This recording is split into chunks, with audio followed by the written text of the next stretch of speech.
Hi, everyone. I'm Rosemary Miller here with Eugenio Aleman, the chief economist of Raymond James, here to discuss February's jobs report. Thank you so much for joining me today, Eugenio. My pleasure. So, the U.S. job growth totaled 275,000 in February, but unemployment rate rises to 3.9%. Could you tell us a little bit more about what this means? Yeah, so uh, the 275,000 added jobs in February comes from the non-farm payroll survey, which is a survey that is performed on the number of jobs created by firms, or how many people are in the payrolls of firms. The unemployment rate comes from a completely different survey, a survey that is called household survey. That where they measure the rate of unemployment, they measure the labor force participation rate, they measure how many people are unemployed, and so forth. So, in fact, the household survey showed a loss of 184,000 jobs in February versus the non-farm payrolls that show an increase of 275,000. So, uh, these are very, very different surveys. The household survey is a survey that is done on Americans. They are called or interviewed, and they ask, have you been employed? Yes, no. They cannot have more than one job. Mhm. Yeah. On the other hand, in the payroll survey, uh, it counts how many times you are in payrolls, correct? So if you are working for two jobs and you appear in the payroll of two companies, then you can have two jobs. So that is the reason why these numbers sometimes are different, sometimes are relatively similar. Over the last year or so, the household surveys is showing very, weakness in the employment market, but the non-farm payrolls have been showing lots of strength. The Mhm. good news for the Fed is that they want to see this flat. They want to see the rate of unemployment going up because that means that the labor market is not as tight. So these are good news for everybody. It's weird because they show completely different trends. But for the Fed, it's very good because it shows that the labor market is untightening. Uh, for the company side, for the economy, is also good because we are still creating lots of jobs.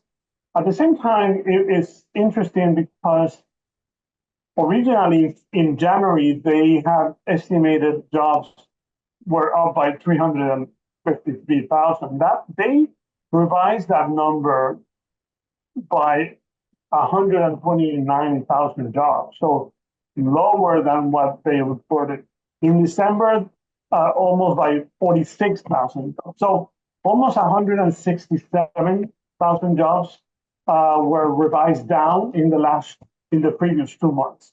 So yes, the labor market is strong, but we have seen some weakness coming into the labor market, and that is good news for the Fed. So I know you also discussed the hourly jobs. How might that impact have on like consumer spending and the overall economic health? Yeah, number of hours worked increased slightly, and earnings also increased slightly because we were working more. So that is good. I mean, it adds to our earnings. So that means that it puts more money into the pockets of Americans. But I mean, the changes were relatively small. So normally people, if you need more income, you tend to work a little bit more if the company allows you to do that. So uh, those are good news, but we still believe that the consumer demand is slowing down. So we'll have to see what happens in the next couple of months. Well, I know there was also growth in healthcare, government, and the restaurant and bar sectors. So what might be the broader implications there? Yeah, healthcare is typically very resilient because we are aging. Baby boomers continue to retire at a very, very fast pace. So that sector typically is immune to the ups and downs in economic activity. I was struck by the strength in the government side because we have been seeing some weakness from the government side. So 52,000 new jobs in the government is very strong. I thought that retail jobs were going to be down, but they were not, which means that the retail side of the economy seems to have stood better than what we thought. So, almost every sector, construction is very strong. I mean, you would not see that typically if interest rates are so high because construction normally takes a beating because of very high mortgage rates.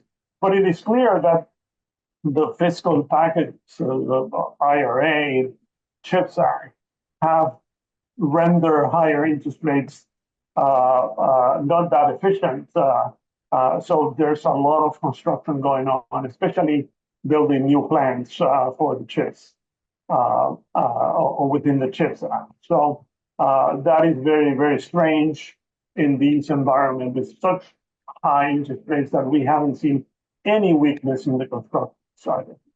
Yeah. And that is good. Well, Eugenio, how do you assess the overall health and resilience of the current job market? I mean, I am struck because it's very strong. We would have thought that employment uh, was going to slow down. There's still a possibility. Remember, last month it was uh, revised down by 129,000 jobs. So this number is probably going to be revised down. Um, we have to remember that the pandemic recession created serious issues with seasonal factors.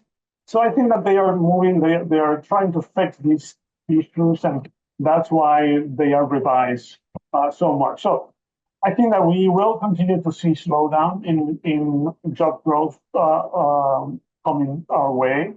And we will see if it will be enough to bring down the economy or not. Well, is there anything else on your radar that you believe should be on our radar regarding February's jobs report? Uh, you know, again, for the Fed, it's very good news because the unemployment rate goes up. But for the economy, it's also good because we seem to have created 275,000 jobs. Typically, we create 120, 125,000. Over the last 12 months, we have, on average, created 230,000, which is extremely positive. So we'll see by how much this number is brought down next month and see whether the economy is or the labor market is still very strong or it is facing issues. Well, thank you so much for joining me today, Eugenio. My pleasure.